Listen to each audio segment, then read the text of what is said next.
It's like semicircle. Yeah, it's good. Right? Semicircle. What happened to the white thing? We got rid of that. Okay. So Matt. Yes, sir. I heard, I have a source. A source tells me that there was a lot of discussion of header bidding. There was. We had no great sponsor like AddThis in ours, so I think that means we were allowed to curse. It's an opportunity like for HBO. you, Matt. Yes, it is. We can go like a sailor. We threw out 8 topics, and it's funny, great minds or stupid minds. We have a slide that talks about the 4 horsemen of the digital publisher apocalypse. Yeah. We'll show it to you. We promised, we've referenced it before. Very cool that you were doing that too.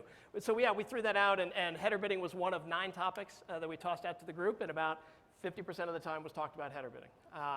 We had about 30 great publisher representatives there, and I would say there was a mix of pro, con, experience, inexperience, a little bit helping each other out around best practices. You definitely have some baggage around load time. You definitely have some baggage around folks selling something that maybe isn't there yet. You definitely have some operations resource issues and challenges in being able to evaluate more than one of these a quarter, perhaps, or at least one of these a month.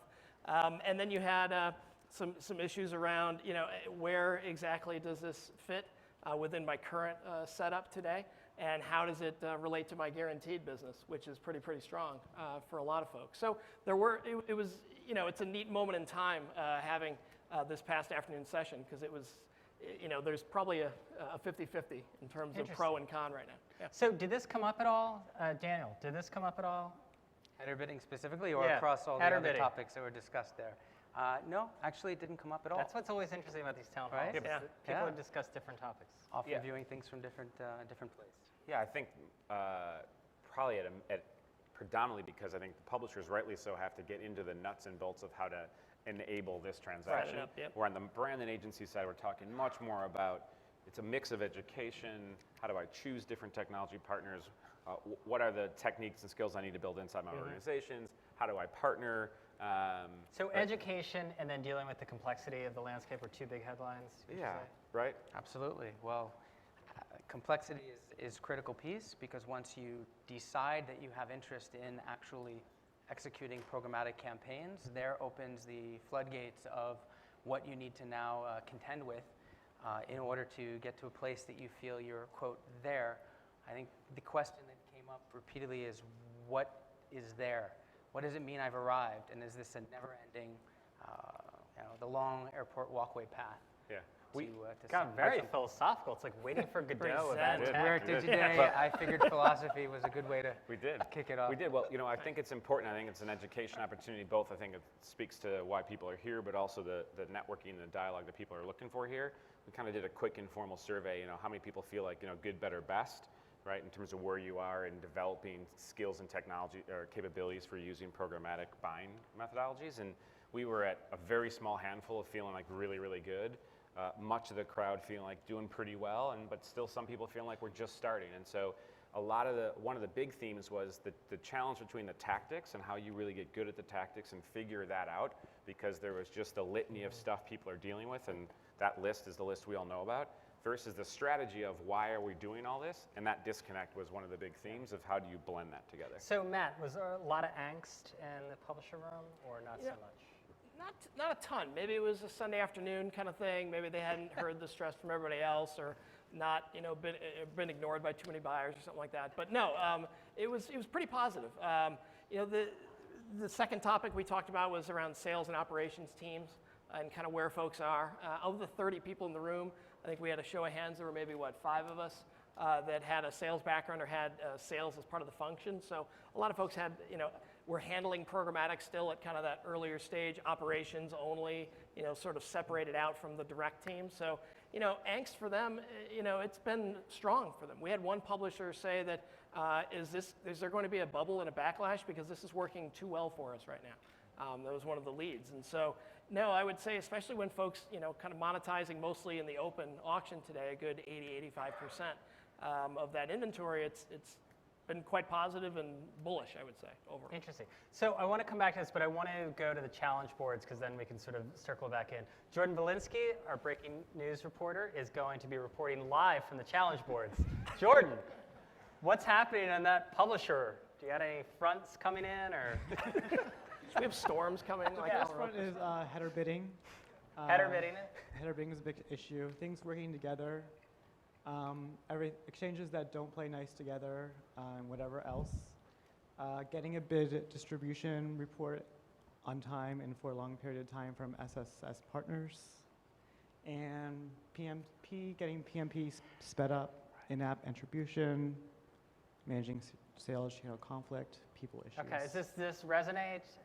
Those are a little top bit more 4. specific. Yeah. Okay, No, that makes definitely sense. no, yeah. All right, let's see brands and agencies. What were the big? Transparency is one. Complexity is number 2. Defining differences in technology and vendors and keeping that technology from cannibalizing other technologies.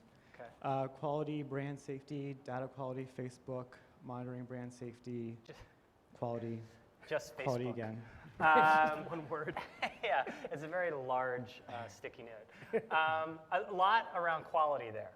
Does that resonate? It does. It wasn't a specific topic, but it in the discussion, but it echoes the same theme of what are we trying to accomplish and why are we trying to accomplish it, and so the idea of trying to figure out what is quality inventory, how to buy it, makes a ton of sense. We did talk about the fact that most people feel like they're still not using their own data as well as they want to be, and have even less confidence in using other market available data.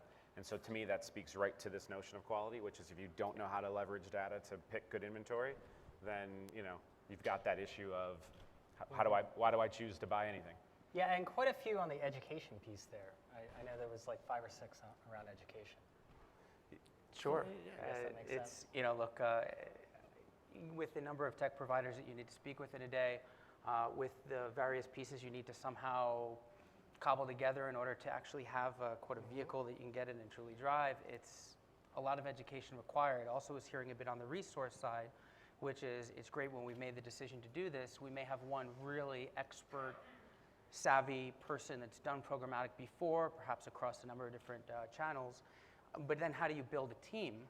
Have to go and find those other folks that can support that effort in a meaningful way. Yeah. And that's where you start to get into the same challenges that even the ad tech providers tend to have, Yeah. getting the right people to Can I work it. cross-examine? Please. Go ahead. So in the flight to quality, Go did you guys hostile. get into the open versus private windows? Because we scraped at it a little bit at the end.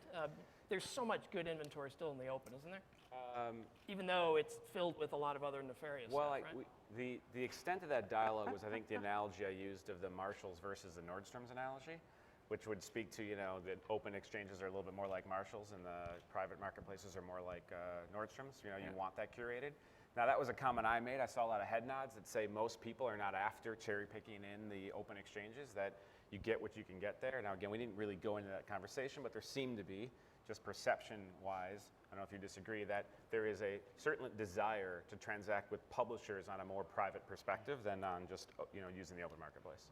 Okay, and on that, on the partner side, let's get in what's going on the tech providers. Not as many were participating with challenges, but what's going on there, It's all so rosy the over there. Transparency, another issue. Case studies, stream stitching, differentiation, and education.